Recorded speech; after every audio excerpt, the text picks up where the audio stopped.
The time might be right to consider starting work of collective healing, not just because of the events of October 7, but because we are going through a transition on a planetary level, and we Jewish people, we are not exempt of it.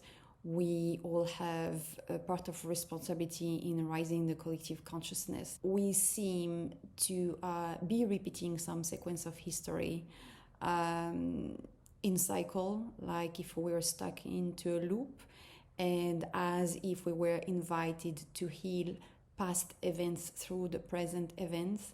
We still seem to be holding some patterns. I speak, for example, about our need of justification, having to justify ourselves all the time, that we have the right to exist, that we have the right to have a place, that we have a right to have a land, that we are not stealing the resources of the world, that we are good people, are free of rejection, that people won't see how much we are able to contribute to the world. The sensation of injustice, the sensation of being accused unfairly, that our voice is not heard, that we are not believed. All of those wounds and needs for justification, they are imprints that have a frequency, and these frequencies have a huge impact and they have a consequence on our collective field. And so it's very important to consider them and consider how much they are affecting us and how much they are affecting our reality and our history as Jewish people.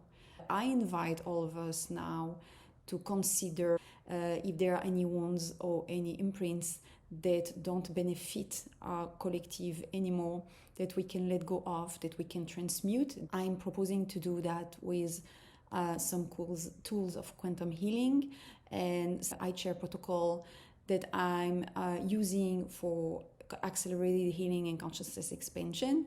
In order to come out of this loop, I am inviting all of us to sit into the circle and looking at those keys and looking at those patterns that we are holding, that we seem to be repeating, and shift them. And if it works for individual healing, why wouldn't it work on a collective healing? We all connected to one big brain, and even though those patterns are imprinted from the beginning, from the blueprint, we actually have the keys. We are connected to the forefathers and the foremothers, and they are actually standing in the circle with us. They are facilitating this work for us because the time has come.